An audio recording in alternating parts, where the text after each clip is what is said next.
What up? What up? What up, guys? And how's everybody doing? How's everybody doing? What's going You, on, people? you can tell we got Restless Souls Dakota over here, and we're gonna be talking about the urban legends of Memorial Day and Veterans Day, and then next week is the season finale of this urban legends, and we're gonna be talking about Martin Luther King's Day and Lee Jackson Day. So that should be a good one too. And then we are going to do season 5, and we're going to be doing the urban legends about cryptids. So like Bigfoot, urban legends about Bigfoot, urban legends about hellhounds. Like, and we're going to be doing one a week, and that's going to be a good urban legends series right there. So that's going to be season Mhm. 5, and that'll be come out. We got one more next week, and then we're going to take a week break, and then we will be back the following week if everything works out correctly. But before we get started, we just discussed the plan. Tomorrow, me, Dakota, Rob, and Chris are going to be doing a couple of stuff. Got a doll investigation we're going to be doing. And then we're gonna be playing paranormal hide and go seek at Rob, so be ready for that. That's always fun, ain't it, Dakota? Oh yeah. And then we'll be doing a couple places. So, and then I still have 3 videos of my Halloween videos that we done. Dakota and Chris had one drop tonight each, so go check that out. They both dropped the videos. Dakota's was the Sling Blade, and I think Chris did the No Name House tonight. So go check them out. Dakota's gonna be uploading mine tonight because he has all the information. He's kind of my editor at the moment because I don't know how to edit and I can't really on my laptop. So Dakota does my editing for me. And so that will be up within the next few days. And I'm gonna have that premiering next Friday, the 21st, at about 10. We'll do it about 10:30 p.m. Friday the 21st. And then I got 2 more Halloween videos that I've done that I'm gonna be dropping, and then whatever we film tomorrow. So we'll have videos, guys. We'll have videos for y'all, won't we, Dakota? Oh yeah. We'll have live streams. Like I'm gonna bring back Paranormal 101. Me and Dom, I'm gonna talk to him, and like I said, we're gonna be bringing back the pair debate because I thought that was cool. Wow. Wow. What? I look up urban legends on Memorial Day to try to find some, and the very first thing that pops up is the YouTube link. For this? Yeah. That's cool though. Very first thing that pops up. We'll be doing that in a minute, guys. Ain't that Dakota's gonna be bringing back his what? podcast real soon too. So be ready for that. Like, I found some hey, decent one. I found some like wartime urban legends and like military ghost stories, but I ain't yeah, that's seeing cool. We'll drop much that. of nothing. What's up, Dom? Hey, Dom. Well, I was just talking about you. Are you down to start the pair debate again? And I need you because you are my co-host for Paranormal 101. So I need you to let me know when are you free and all that for streams. Because I miss our freaking paranormal and pair debates, and you are my co-host for the paranormal 101, Dom. Ooh, here we go. New York's haunted and historic happenings on Memorial Day. All right, there you go. All right, sounds good to me, dog. Because Like I said, you're my co-host for the Paranormal 101, and of course the Parrot Debate. That's me and you. Yeah, we'll talk. We'll figure it out. Good times and all that, brother. I want to bring back some cool live streams. I want to bring I still want to do game nights.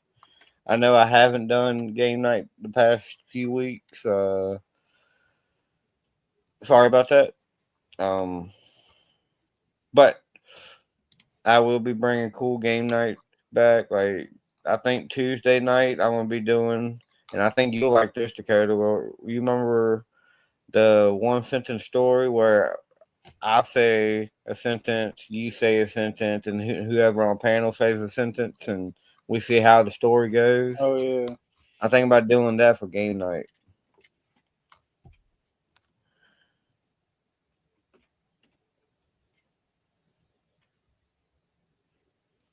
Ooh, that's cool. The paranormal closet, nice. Talk to me about that. You want to come up on panel? Are you free, Don, to come up? Like we're gonna do the urban legends, but I mean we'll also have time to talk. I can drop the link. I'll drop the link in the chat anyways. Like come up and chill with me and Dakota.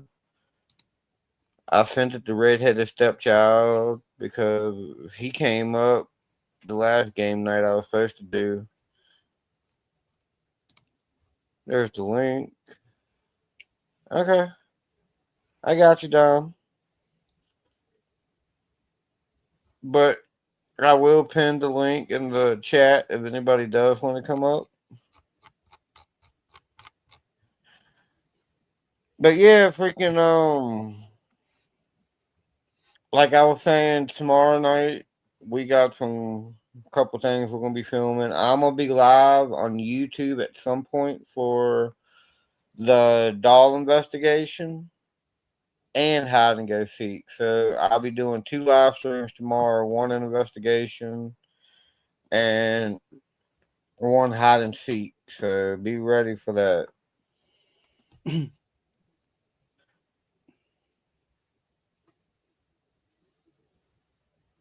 Hey, if you want to interview me, Dom, you know I'm down for interview any day of the week. Or Dakota will be down for an interview too if you want to interview him.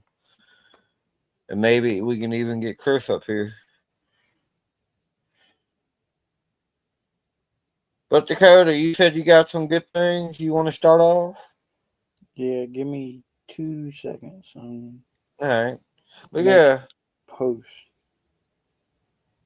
See, that's what I'm trying to do with the Paranormal 101. I'm trying to do a bunch of different topics. Like, that's awesome. You know me, I'm down to talk about any of that, Dom.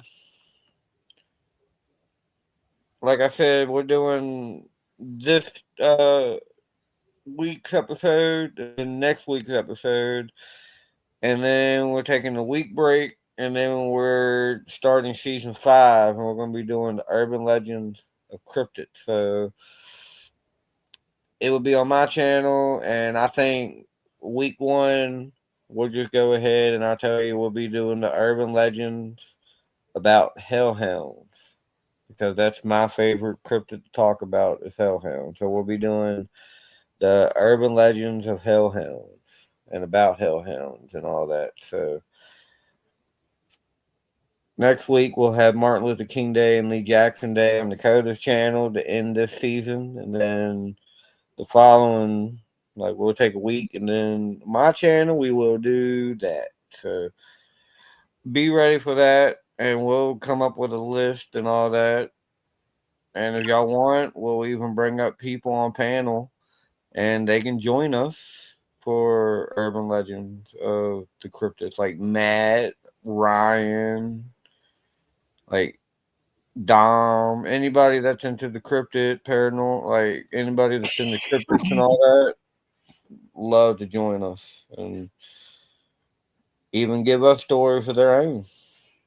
Yeah. Like that would be cool to have during the cryptid season. Like get somebody that has had hellhound experience. Like, hang on, Dakota, that's us. You're right. Ugh. Ooh.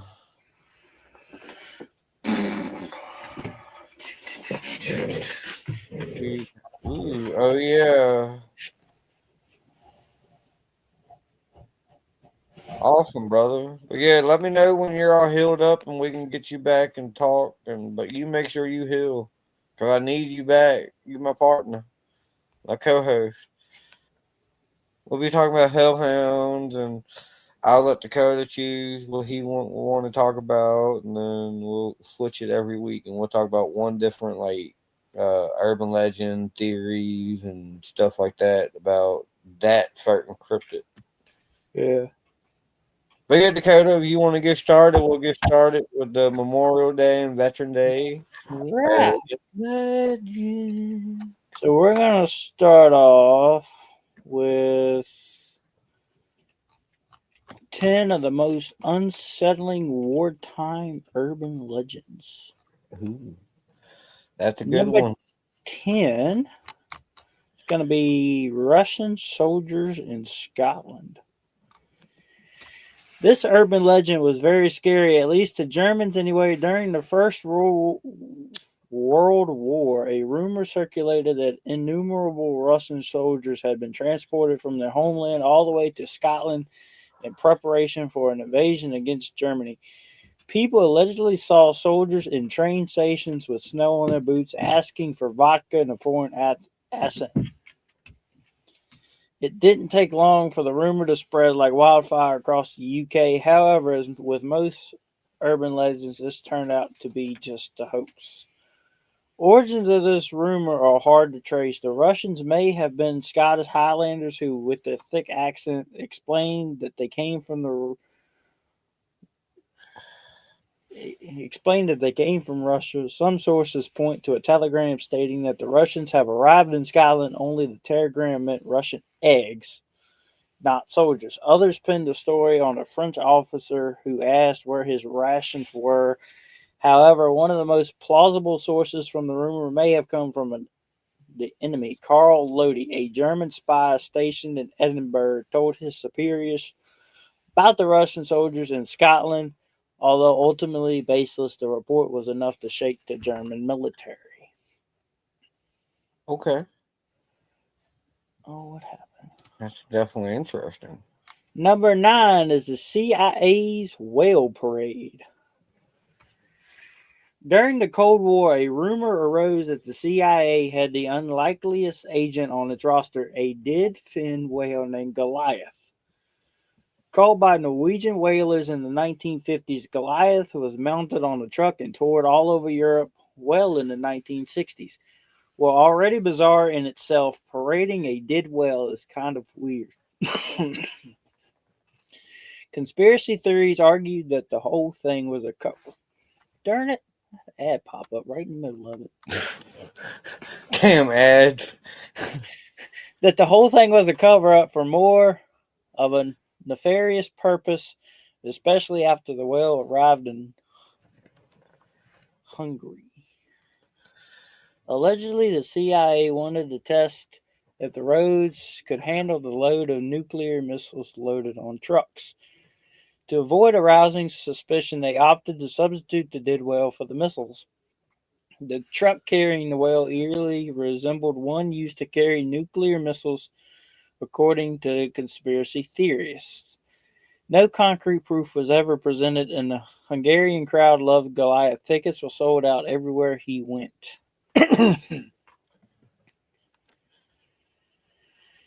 Number 8, the British could set the sea on fire. That's We've interesting. already discussed how the British military managed against all odds to beat off a potential German invasion of the UK. However, one particular British urban legend played a role in the German failure to cross the Channel. The British had a weapon that could incinerate all seaborne invaders. Specifically, it was a mine filled with flammable liquid that could spread quickly over water and burn anything in its path. This was just one big ruse. The originator of this deception, propaganda major John Baker White, was inspired by a demonstration of flamethrowers installed underneath the beaches. He proposed and was given the go signal to spread the rumor that the British could also ignite the sea. Eventually, the rumor caught on fire in Germany and its occupied countries. A Luftwaffe pilot who was shot down and caught told British interrogators that his comrades were all aware and fearful of the fiery weapon. For the British, the deception was a win-win situation. They raised their countrymen's morale and made the Germans hesitant to invade. Number 7 is the tale of the truck. Ever wonder what was inside on the ball atop American flagpoles? If tall tales are to be believed, the ball or truck of the flagpole contains a bullet, rice, and a match. Supposedly, the three items are to be used to prevent the enemy from getting their hands on the flag. The soldiers assigned for this monumental task must eat the rice for energy and use the match to destroy the flag. As for the bullet, the soldier would use it to kill himself either to avoid being captured or as punishment for destroying the flag. Damn. Number 6 is the crucified soldier. Sadly, horrific atrocities are the norm when it comes to war, yet sometimes we hear of a story so vile and gruesome that we question its accuracy. The crucified soldier is one such story. According to this troubling legend, soldiers from both sides of the First World War crucified their captured opponents in a spot visible to the prisoners' comrades. The Germans allegedly started this practice when they crucified a Canadian soldier with What's up, Mike? bayonets to a barn door. When the Canadians learned of this, they reportedly retaliated by crucifying a captured German officer. Pretty soon, the Germans also accused the Belgians with crucifying their captured prisoners. Although no evidence ever supported this, the story became deeply embedded in the Canadian national I'm not even going to try to say that word. After the war, Canadian artist Dentwood made a bronze statue called Canada's Golgotha. It showed a Canadian soldier being crucified and mocked by German soldiers. Number 5 is the fragging phenomenon. Unfortunately, this troubling urban legend is steeped in truth. The Vietnam War saw numerous cases of American soldiers who attempted to kill off officers they deemed incompetent or unpopular.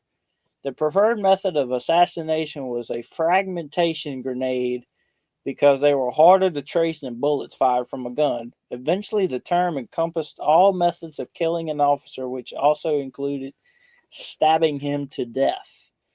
Even more troubling was that the enlisted men placed bounties on their most unpopular officer. For example, a $10,000 bounty called for the death of the commanders who led the infamous bloody battle at Hamburger Hill. Fragging incidents became so commonplace during the Vietnam War that it led one expert to state that the American military was at war with itself. While the exact number of deaths remain to this day unknown, estimates indicate 600 documented fragging deaths from 1969 to 1973. Another 1,400 deaths due to unknown causes may be blamed on fragging by those who insist the phenomenon was even more pervasive than it really was. Number 4 is the Angels of Mons. According to an article by British author Arthur McCann, angels allegedly helped the British army from being utterly annihilated by numerical superior German forces in Mons, Belgium, during the opening days of World War I. Just as the German soldiers were about to step in for the kill, they were suddenly confronted by the angels in the form of English archers who blocked their path and pointed their arrows or even fired at them. This ghostly apparition forced the Germans to retreat and allowed the English enough time to regroup. While Mackin himself stated that it was all fiction, the story gradually became accepted as a fact among the British soldiers and the public. For them, it was proof that God was on the British side. Anyone who disbelieved in the Wow. angels' existence was deemed a traitor or a defeatist. Skeptics, however, were quick to dismiss the whole incident as nothing more than a mass hysteria. Both the German and British armies expected a quick victory, only to be caught up in an exhausting war of attrition. Number 3 is the German corpse utilization factories.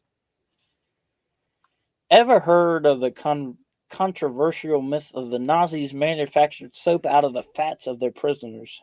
Their predecessors were also guilty of this horrible act. According to the British, during the World War I, the German military allegedly processed the fat from the bodies of their fallen soldiers in special corpse utilization factories. This legend turned out not only to be partially true, but these very real soap factories used the corpses of animals, not humans. British propagandists received this information and purposely mistranslated the German term of animal carcasses into human corpse. This report was a huge psychological victory for the British. At first, the German public became angry at their own military. However, that anger soon changed to sadness when they learned that the rest of the world had faked the story. However, it seemed that the British themselves were not immune to such legends. They reputedly operated their own factory aptly named the Destructor or Reducer. It was rumored that this factory incinerated garbage, human body parts, and live military prisoners were scheduled for execution. Number Yeah, 2 is they really Pershing did. Pig solution against Muslim rebels. When the Americans fought and subsequently occupied the Philippines in the 1900s, they had a harder time in the Muslim South than the Christian North. Though poorly armed, the Moros relied on their religious fanaticism to fight the better equipped American soldiers. Berserker attacks by Moro Germanados armed with just knives become so frequent that the military commander John Blackjack Pershing reportedly found an unusual way to end them. According to the story, Pershing played on the belief that any Muslim who touched a pig could not enter heaven. Prior to his scheduled execution of 50 Moro insurgents, he ordered his men to dip their bullets in pig's blood before shooting. Afterward, he buried the executed men along with the dead pigs. Pershing spared one of the insurgents so the man would spread the story to his peers. Sure enough, Pershing's actions single-handedly stopped further Germantado attacks for the rest of the American occupation. Just how much of this legend is true has been debated by historians. Although Pershing had the reputation of a hard military man, he also actively sought out peaceful solutions. During his campaign in the South, Pershing and his officers learned the Quran and spent a good amount of time negotiating for peace with Moro leaders. In fact, the Moros even made him an honorary local chief as a token of goodwill. And number 1, the wild soldiers of World War I. During the First World War, a rumor ran rampant that soldiers from opposing sides defected and subsequently went into hiding together. Wild claims pervaded about their living together in abandoned caves, villages, and even in trenches. They stayed hidden during the day and came out at night to rob the dead and dying of their supplies. Over time, these deserters became so numerous and uncontrollable that the military decided to put them down with gas. No one knows exactly where this urban legend began, although creepy stories of these soldiers likely aimed to express the emotions of those fighting in the war. Soldiers from both sides recognized that fighting each other was pointless, that their real enemy turned out to be the war itself. And that's your top 10 war urban legends. Well, I got a few different ones. The first one I'm gonna do is the 4 Veteran Day myths. So give me 1 second, guys. Y'all like, share, and comment after we're done and all that, and go check out Russell Souls Paranormal. But the first one, okay, so we're gonna do the 4 Veteran Day myths. The first one, Veteran Day celebrates the official end of World War One. November 11th, formerly Armistice Day, was not the original end to World War One. Yes, that war to end all wars, as President Woodrow Wilson infamously called it. That would be have been 7 months later, June 28th, 1919, when the Treaty of Versailles was signed. But the fighting had ceased 7 months earlier, as you no doubt heard, on the 11th hour of the 11th day of the 11th month. And Germany and her allies, the Ottoman Empire, Bulgaria, and Australia and Hungary, signed an armistice with the Allies, France, Britain, and Russia, mostly with Italy, Japan, and the United States also allied. Veteran Day number 2. Veteran Day has always been November 11th. That one was new to me too, as I lived through it. Back in 1968, Congress passed the Uniform Holiday Act. Dedicated to creating 3-day weekend for federal workers, Congress figured people would hop in their cars and take on off on a holiday that would help the economy. President's Day follows into this set, though it's not has though it's not been officially yet, honoring Washington, born February 22nd, and Lincoln, born February 12th. And on the third Monday in February, Memorial Day was moved from May 30th to the last Monday in May. Labor Day had been on the first Monday in September. This holiday has the most interesting history, which I'll save for later in the year. Columbus Day was set for the second Monday in October, and Veteran Day was moved to the fourth Monday in October, but not for long. October 25th, 1971 was the first Veterans Day under the new law. But by 1975, it was back in the original day, November 11th. The people had spoken, veterans, disciplined, and dedicated in particular. Whew, sorry, that was a lot, guys. And I did not know that. I did not know that. See, that's interesting and new to me. Like, number 3, Veteran Day is a uniquely American holiday. Uniquely American holiday. November 11th is Remembrance Day for the UK, English Wales, Scotland, and Northern Ireland, and Canada, and Armistice Day in France. Italy, Australia, and New Zealand also have holidays commemorating the end of World War One, more specifically honoring those who died. For Italy, it's November 4th, National Unity and Armed Forces Day, the day in 1918 that Austria and Hungary surrendered to them. April 5th is Anzac Day, an acronym for Australian and New Zealand Army Corps. The anniversary of the first military action during World War One by Australia and Kiwi forces. As for Australia, represents of the war's end, that is a bit more complicated. But that the Bolshevic Revolution coming as it did in the middle of the war, for more on when and how World War One ended for Russians, check out this post. The war did not end at 11 a.m. on 11 November. Okay, sorry, that was just weird. That last little part. Yeah. Uh, and number 4, Dakota, you alright? Where you put the apostle for? Is No, important. I'm laughing at this thing I just seen on Facebook. Oh. Actually, there is no apostrophe in Veterans Day. I don't know if I'm saying that name wrong. Sorry, I'm pronouncing it Oh completely wrong. Lord.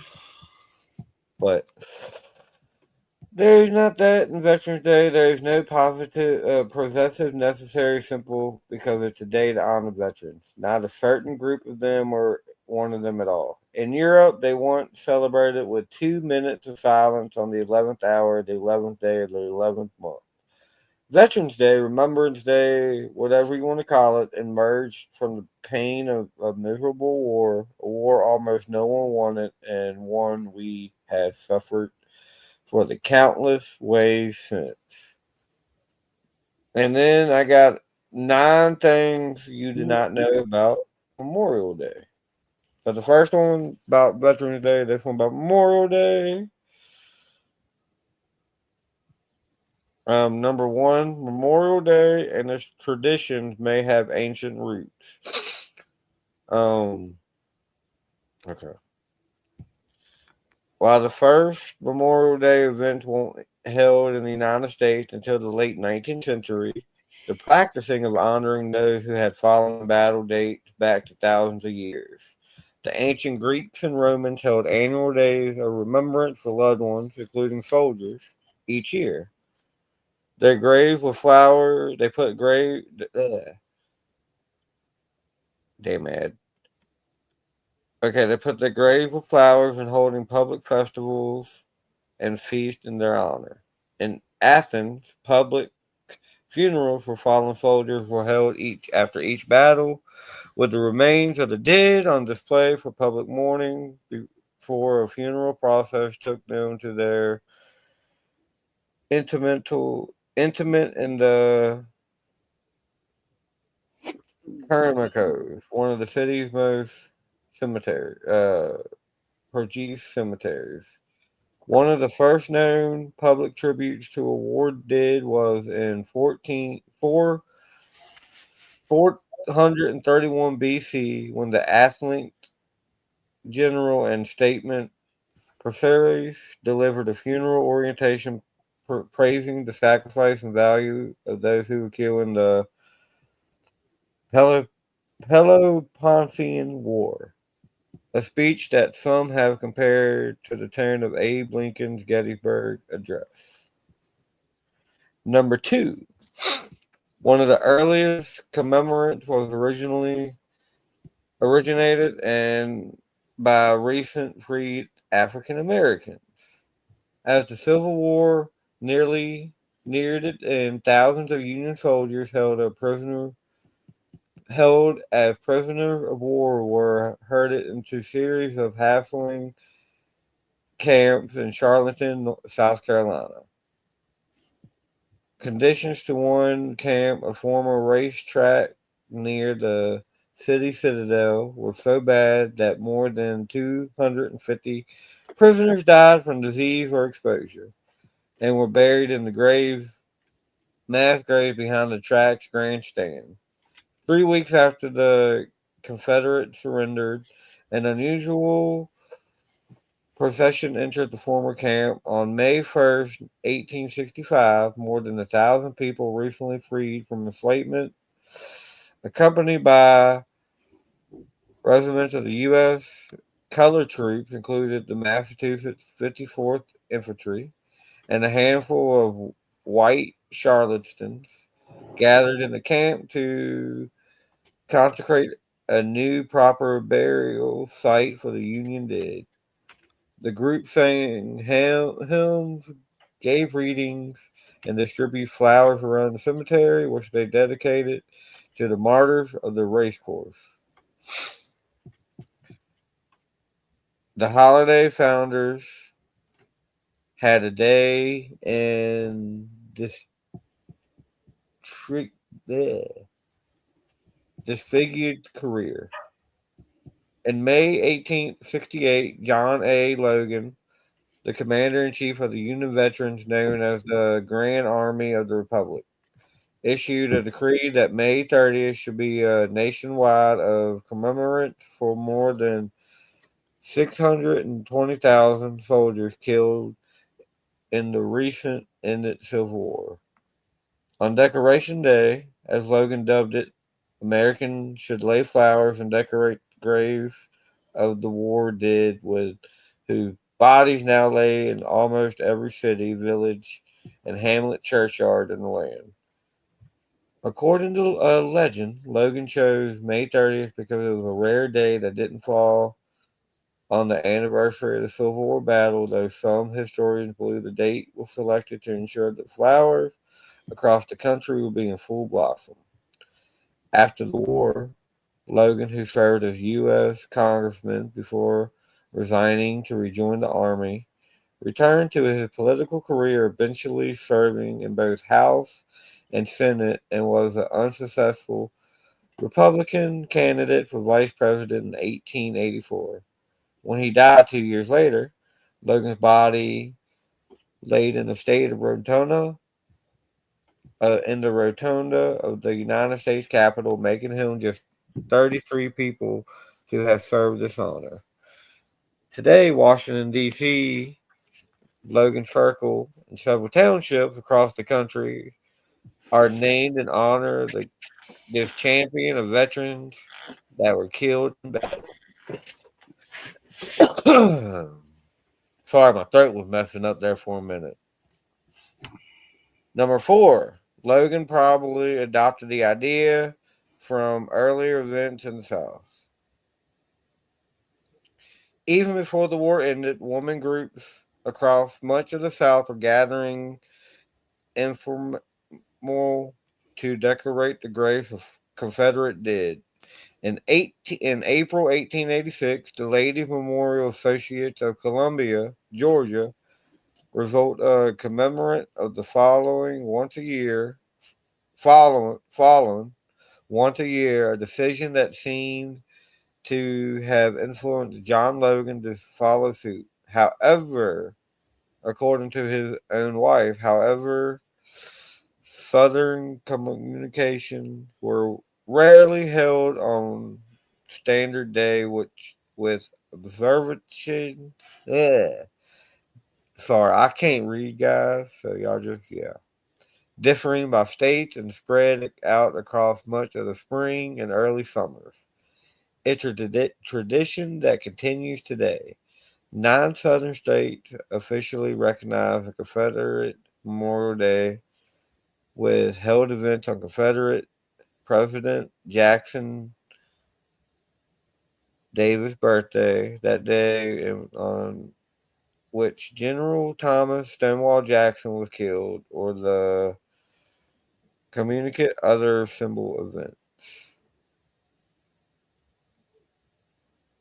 Number 5. It didn't become a federal holiday until 1971. Americans embraced the notion of Decoration Day immediately. The first day, more than 27 states held some sort of ceremony with more than 5,000 people in attendance at a ceremony in Arlington National Cemetery. By 1890, every formal state of the Union had adopted it as an official holiday. For more than 50 years, the holiday was used to commemorate those killed in just the Civil War, not in any other American conflict. It wasn't until America entered the World War One that tradition was expanded into those killed in all wars. And Memorial Day was not officially recognized nationwide until 1970s, with American deeply embroiled in the Vietnam War. That's interesting. Number 6. It was a long road from Decoration Day to the official Memorial Day. Although the term Memorial Day was used in the beginning of 1880s, the holiday officially known as Decoration Day for more than a century when it was changed by federal law. 4 years later, the Uniform Holiday Act of 1968 finally went into effect, moving Memorial Day from its traditional on May 30th, regardless of what day of the week, to a day set to the last Monday in May. The move have not been without controversy, though. Veteran groups concerned that more Americans associate with the holiday for the first day long weekend of summer and does not include people of honor the nation war dead. Continue to the lobby to return to May 30th for more than 20 years. That was the champion by Hawaiian senator and decorated World War II veteran Daniel Ione until his 2012 death restrained in support of the change at the state of every constitutional term. We got three more guys. Number 7, more than 20 towns claim to be the holiday's first, birthplace, but only one has federal recognition. For almost as long as there's been a holiday, there's been a rival with who celebrated first. Boylesburg, Pennsylvania based its claim on an 1864 gathering of women mourning the day of recently killed in Gettysburg. In Gordonsdale, Illinois, they certain they are certain that the fact that an 1866 parade in part by John Logan was 2 years later would lead for the change of the official holiday. They are even two dueling Columbus challengers, one in the Mississippi and one in Georgia, who have battled it out on Memorial Day supremacy for decades. Only one town, however, has received the official seal of approval from the U.S. government. In 1866, 100 years after the town of Waterloo, New York, shuttered its business and took the streets for the first of many continuous community-wide celebrations. President Lyndon B. Johnson, the one who killed JFK, just saying, sorry, signed legislation recently passed by the U.S. Congress decorating the tiny upstate village the official birthplace of Memorial Day. Number 8. Wearing a red poppy on Memorial Day began with World War One poem. In the spring of 1915, bright red flowers began poking through the battle ravaged land across northern France and Flanders, northern Belgium. Canadian Lieutenant Colonel John McCrae, who served as a brigade surgeon for an Allied unit, spotted a cluster of poppies shortly after serving a brigade surgeon during the bloody Second Battle of Ypres. Hey, Don was talking about that earlier. The sight of the bright red flower against the dreary backdrop of war inspired McCrae to pen the poem in Flounders Field, in which he gives the voice to the soldiers who had been killed in battle and laid beneath the poppy-covered grounds. Later that year, a Georgia teacher and volunteer war worker named Miona Michael read the poem in Ladies' Home Journal and wrote her own poem, We Shall Keep the Faith, to begin a campaign to make the poppy a symbol of tribute to all those who died in war. The poppy remains a symbol of remembrance to this day. I've heard of that actually too. And the last one I got right now, despite Memorial Day traditions have evolved over the years. Number 9. Despite the increased celebration of the holiday as a summer rite of passage, there are some former rituals still on the books. The American flag should be hung half staff until noon on Memorial Day, then raised to the top of the staff. And since 2000, when the U.S. Congress passed legislation, all Americans are encouraged to pause for a national moment of silence at 3 p.m. local time. The federal government has also used the holiday to honor non-veterans. The Lincoln Memorial was dedicated on Memorial Day 1922. And that's all I got so far. You got anything else, Dakota?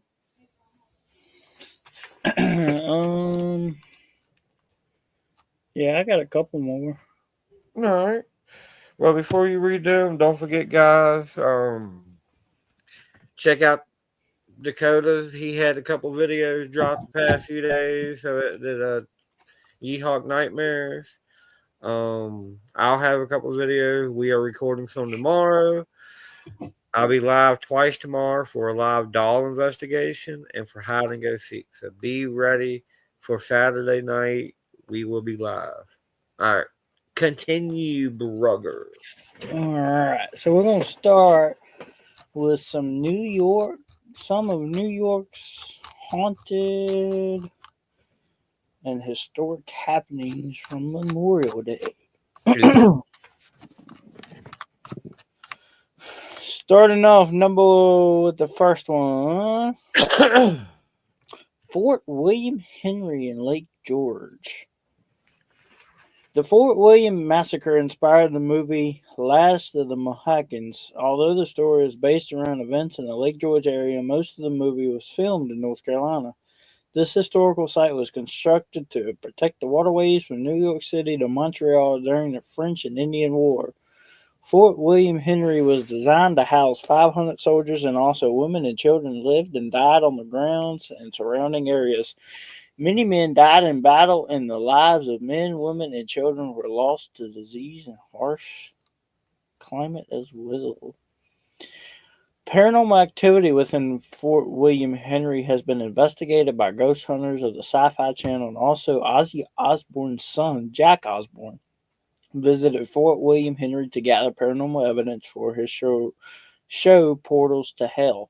You can get up close and personal with the spirits that lurk in Fort William Henry on their Spirits of History ghost tours conducted by candlelight on Friday and Saturday. Fort Ontario in Oswego, New York. This star-shaped fort was originally constructed in the early 1840s during the French and Indian War. Today, you can tour Fort Ontario to explore the barracks where the soldiers were housed and go underground to explore the chambers of the powder magazine.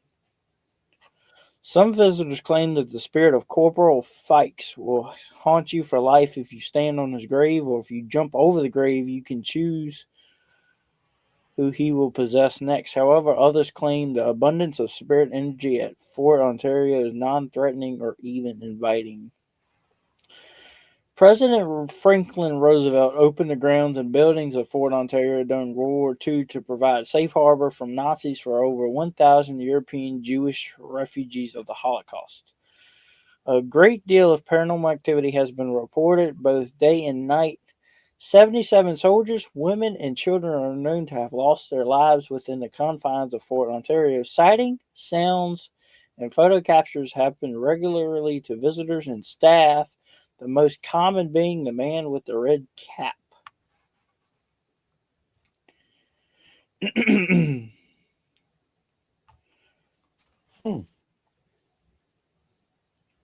Fort Stanwix in Rome, New York, is known for being the site where the American flag was first flown in battle on August 3rd, 1777.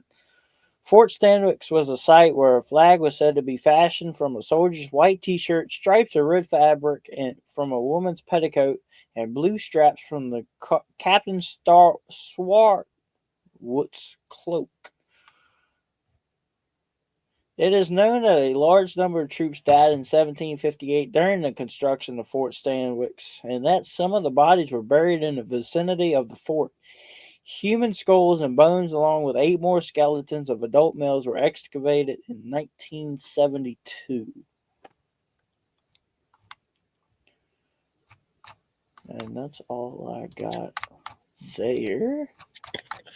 Well, I got the not the not Memorial Day, Veterans Day, but I thought it was good. But I got 7 famous haunted places around the U.S. All right, do yours, and then I got 9 military ghost stories. All right, and we'll end it with that. All right, I got 7 famous haunted places around the U.S. Number 1, Howard Street Cemetery, Salem, Massachusetts. Salem, Massachusetts is known for being the site of the most famous witch trials in 1692 and 1693. More than 200 people were accused of witchcraft, and 19 were put to death by hanging. In addition, there were one man, 81 years old, Giles Corey, who pressed to death who were pressed to death with weights. Sorry. Corey's death supposedly occurred in the present day Howard Street Cemetery, and the brutal way in which he died sparked rumors that his ghost haunted the ground.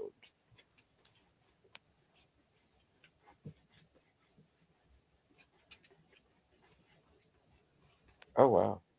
But his ghost haunts the ground. Salem's 7th mayor Charles Wentworth Upham mentioned his popular superstition in his 1867 2-volume book Salem Witchcraft, though he didn't seem to believe the superstition himself. Number 2. Oh wow, that's crazy. Corey Gills is buried in the parking lot of a child school.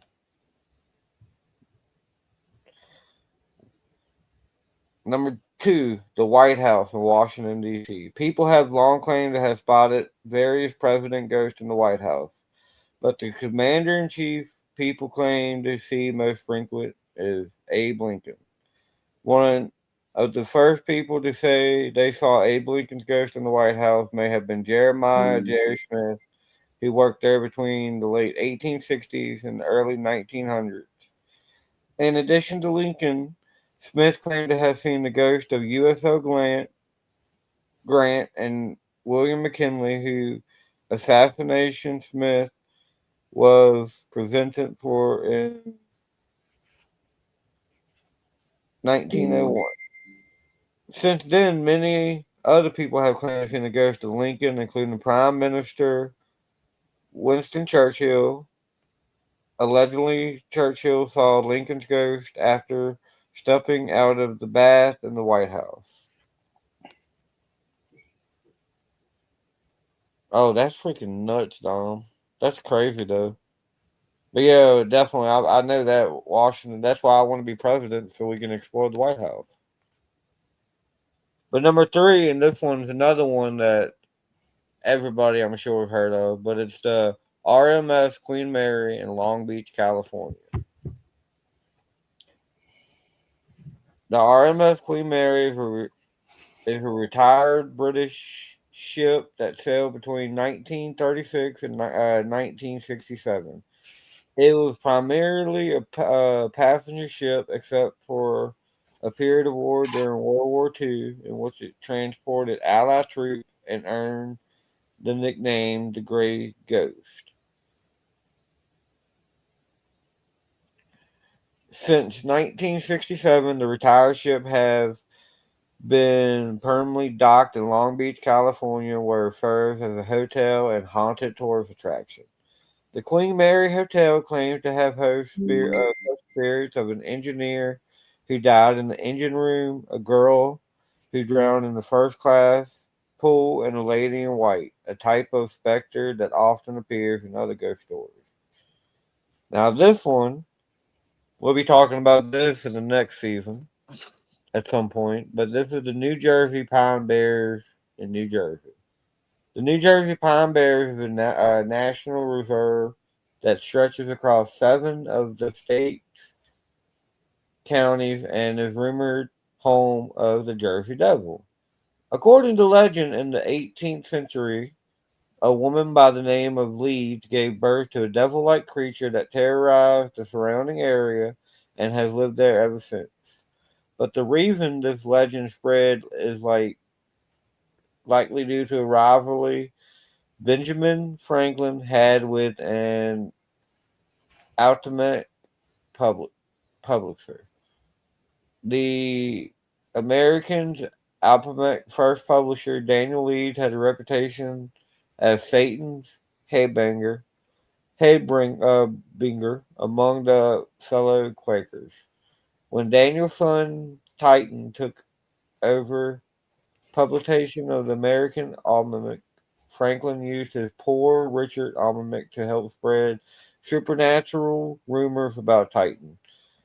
These various accusations eventually morphed into the legend about the Leeds Devil or the Jersey's Devil.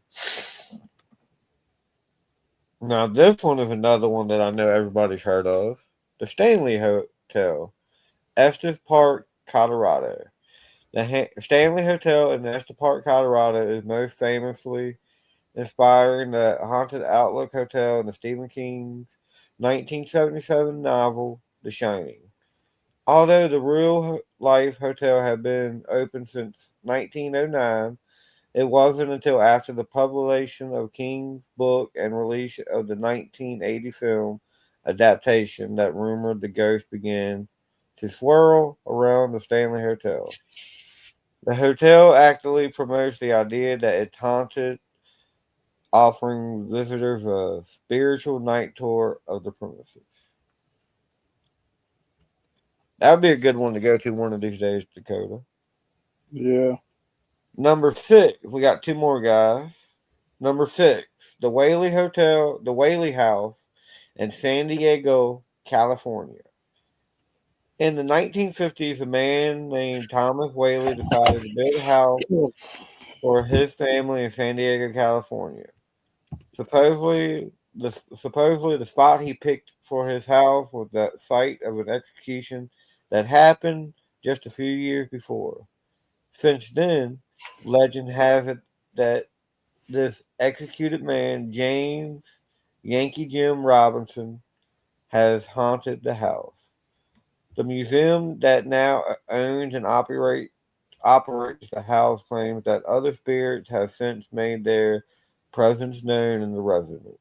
Those include those spirits include Thomas himself, his wife Anne, and their son who died as an infant. And the last one I haven't heard of being haunted, but I've heard of it. Is Fort Mifflin in Philadelphia, Pennsylvania, home of Philadelphia Eagles. Go Eagles! Whoop whoop. We got Debbie in the house. Hey Debbie. Hey Fawn, how you doing, sis? How you doing, Debbie? Good to see you. What did you say about the old Salem prison? Okay. And yeah, Dom, the White House. That's why I want to be president. It's exploring with Dakota. That's what you remember. But yeah, sorry. Fort Mifflin, Philadelphia, Pennsylvania.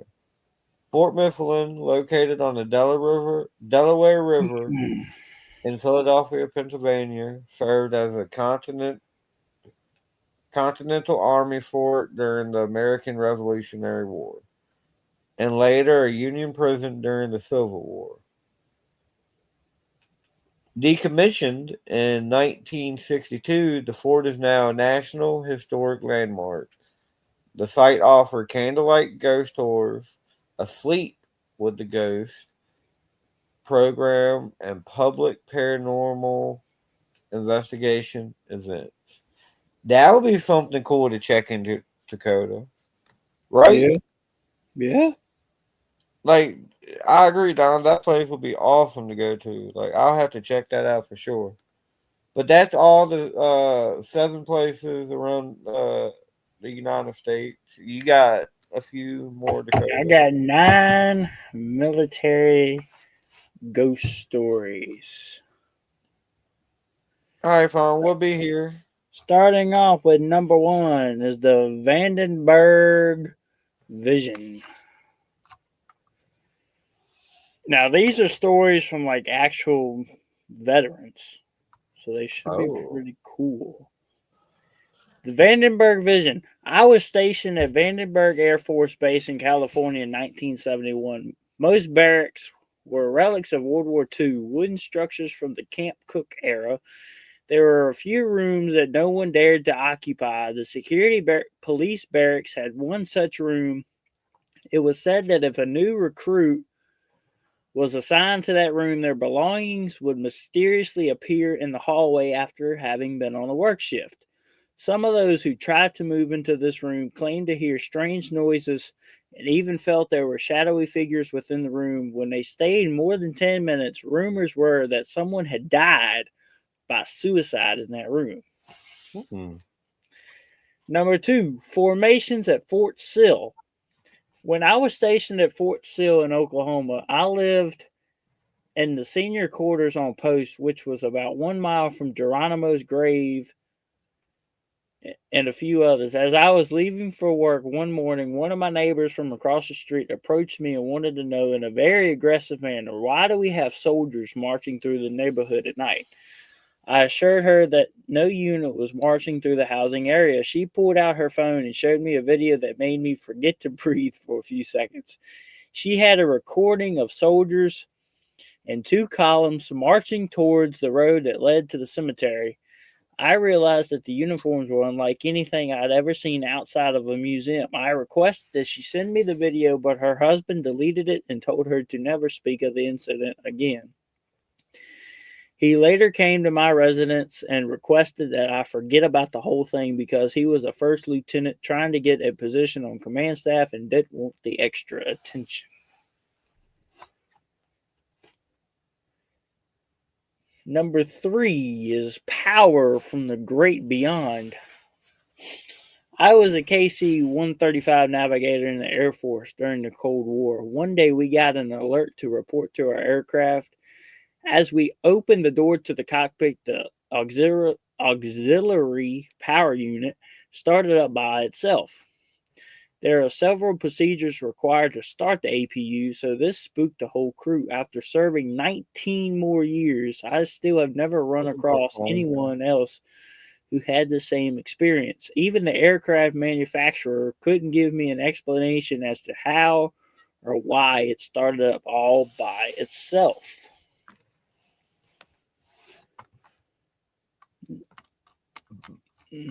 Number 4 is a Stagecoach Spectre. Of course, Fawn. Oh, this one's in Virginia. Ooh, where at?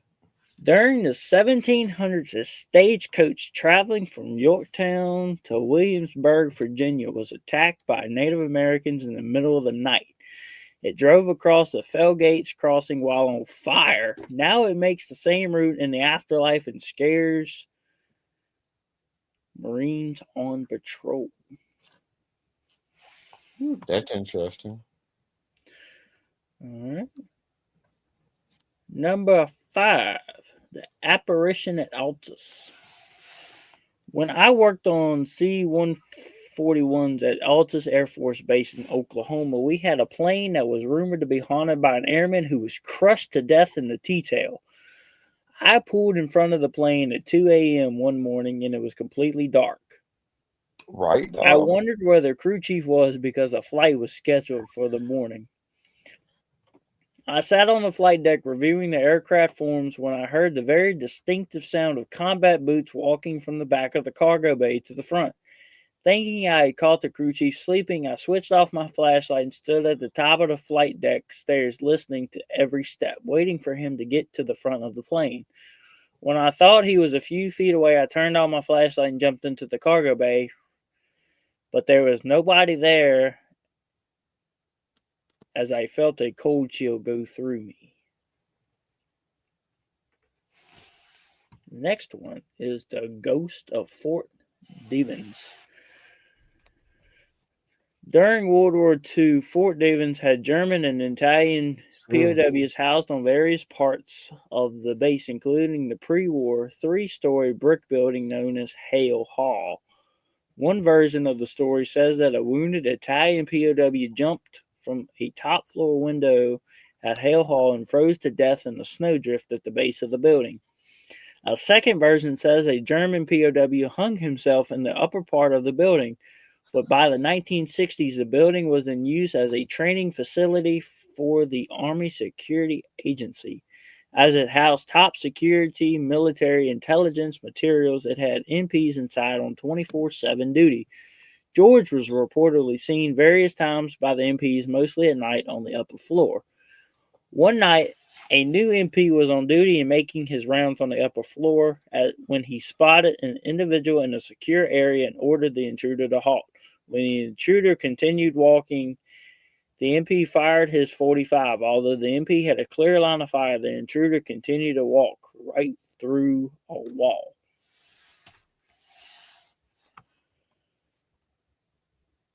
The next one is a nighttime encounter at Acrocoke.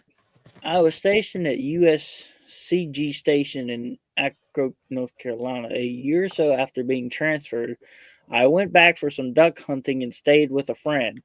The house was built in the late 1700s or early 1800s and had a rich history and numerous tales. It was near that Edward Teach was beheaded, supposedly the headless body of a Blackbeard swam around the ship numerous times. The owners of the house were in the process of raising the lowest level and putting a taller foundation underneath. There was no running water. There were trees in the backyard, and I had to make a midnight call to those trees. While out there, I swore I saw a moving apparition that terrified me. I awoke numerous times through the night, sat bolt upright in bed. I went out the next morning looking for tracks or anything supernatural.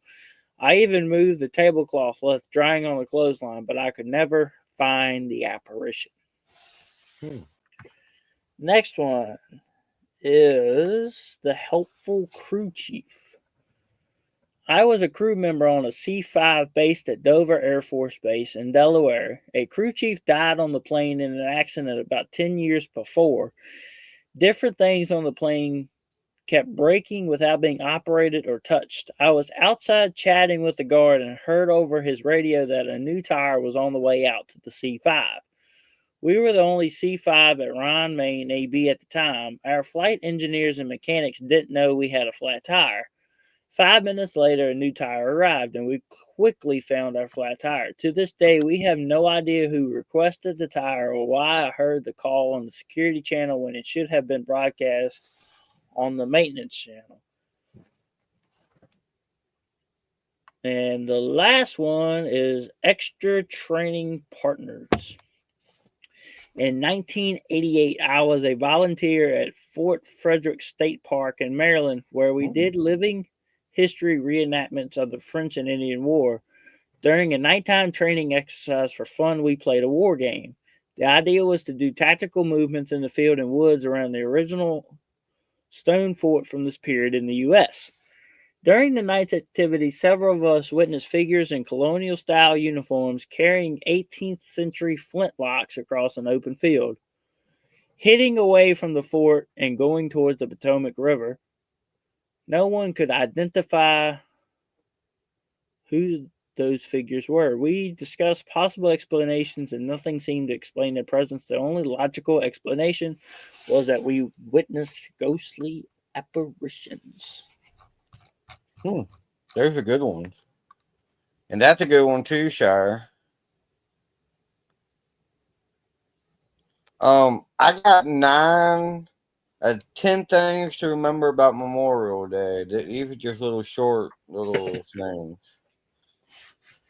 But number one, Memorial Day began as a response to the Civil War. Number two, Major General John A. Logan made Memorial Day official. Number three, Memorial Day was originally known as Decoration Day. Number four, Memorial Day is more of a franchise than a national holiday. Number five, sorry, that last one was four. Number five, in 1868, future president James Garfield delivered a very, very long speech on the importance of Memorial Day. Number six, CBS helped identify one of the unknown soldiers. Number seven, A Vietnam's veteran right group held a virtual motorcycle ride to honor Memorial Day in 2020. Number 8. Memorial Day has its own set of customs. Number 9. Some states still celebrate Confederate Memorial Day. And number 10. Each Memorial Day is a little different. But that's all I got about them. Alright, Fawn, thank you for watching.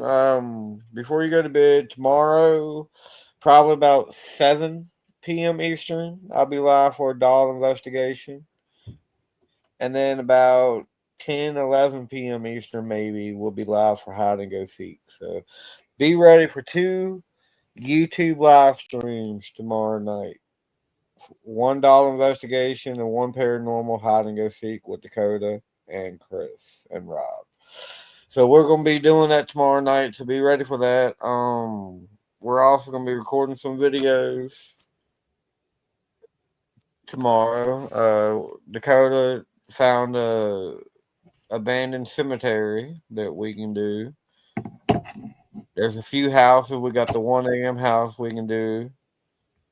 We can try to do the War Shadow house, but nobody's in there. We got a few places we can do. Yeah, you take care, Fawn. Get some sleep. Thank you for coming, chilling. Dakota, do you have anything? Nope, I don't. Like your podcast? When are you doing that again? Not sure yet. I'm trying to get through these videos first. All right. Well, next week, guys, on Dakota's channel, we will be talking about Martin Luther King Day and Lee Jackson Day. So we got 2 more holidays, and then that's going to be the end of season 4. And then on my channel, 2 weeks after that, we're going to take a week break, and then we'll go back with season 5, and we're going to be doing cryptid urban legends. So I'm going to start off on my channel with the urban legends of hellhounds. So be ready for that. Be ready for the videos tomorrow, the live stream. Dakota's going to upload my video after we get off of here tonight. And that will be probably, I might do that Sunday night. That might be premiering Sunday night. So be ready Sunday night for our Halloween video at the Sling Blade House where we got so much activity. That will be premiering Sunday night. And then I have to get the code of my camera because I got 2 more videos from Halloween that we got. And then I'm going to record more tomorrow. So we'll have video, won't we, Dakota? Oh, yeah. We'll have a few videos because it's going to start getting really cold soon. Snow probably. Yeah, I'll talk about Cerberus. I was reading a thing earlier where they're already predicting us to get anywhere from 5 to 10 inches of snow this year. Yeah, so we're definitely going to be doing videos tomorrow, at least a cemetery and at least a house, maybe 2. Y'all want to do the 1 a.m. house tomorrow night? And maybe the woods in my house? Maybe. We'll figure out. We'll do some. We'll figure out. We'll talk about it tomorrow. Be ready for some epic content, walkthrough videos, paranormal videos. Like I said, me and Dom are going to be bringing back the pair debate, and we're going to be doing Paranormal 101. Dom has a project he's going to be working on, so be ready for that. Go check out Investigation 13. Check out Restless Souls. Check out Paranormal Nightmare. It's Paranormal Nightmare, right? Yeehog Nightmare. Yeehog Nightmare. Sorry, Chris. Go check out Yeehog Nightmare. Yeah, that's you. Dom, my co-host with Dom and Dakota, my co-host for Paranormal 101, and Dom's my co-host for the Para Debate because it's me and Dom debating. Come up with some topics for us to debate. We'll figure out time for that, Dom. Um, I'm trying to do more different stuff on here. Like I want to start reacting to music, but I got to figure out what music I can react to. Like, so we got to figure that out. I got some investigations we're gonna be doing, walkthroughs. So be ready. Soon I won't be in this room. I will be in the trailer. We're moving into the trailer in the yard that we've been working on. So in about hopefully by Thanksgiving to Christmas, we will be in that trailer. And I'm trying to get a desktop computer where it'll be a lot easier for editing. And I won't have to rely on Dakota to do my editing for me. Because he does that for me because I can't do it on the Chromebook. There's no way to edit on the Chromebook. So Dakota's helping me out a lot with my videos by editing. But yeah, go check out Investigation 13. When he's healthy, he has some stuff. Go check out Shire, Ghost Farm. Who else do we have up in here? We had my buddy Mike. You remember Mike from the shows that we go to, Mike and Chris Dakota? Yeah. Mike was in here. We had Debbie up in here.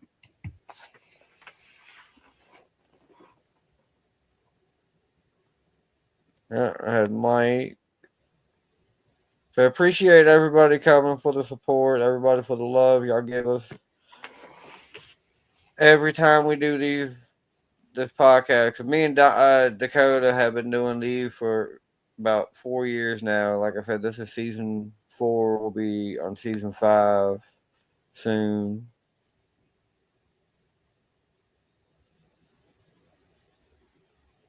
Nice.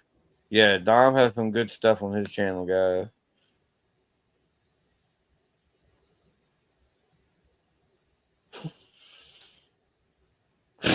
Fucking, I love you, Shire. I mean, that's one way to do it.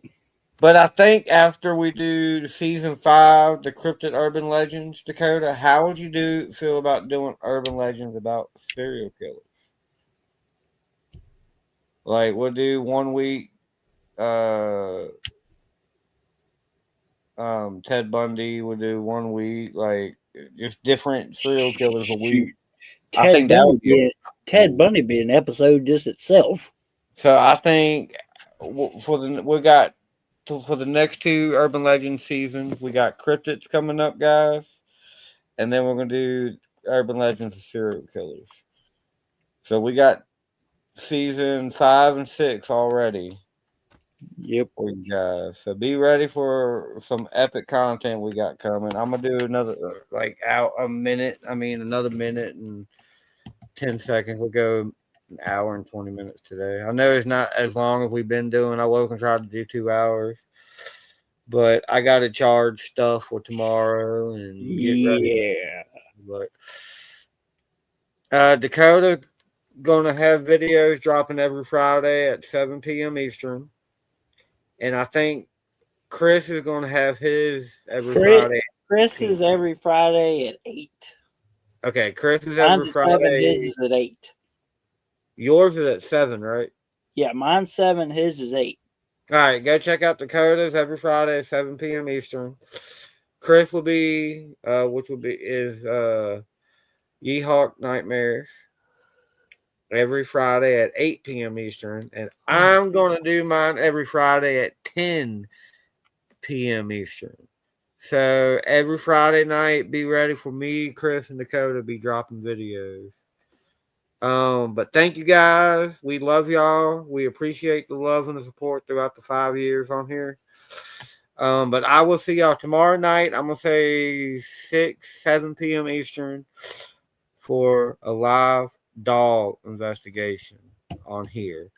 And then I'll be live for 2 live streams Saturday night, live doll investigation and hide and go seek. So be ready, guys. But we will see y'all Saturday night.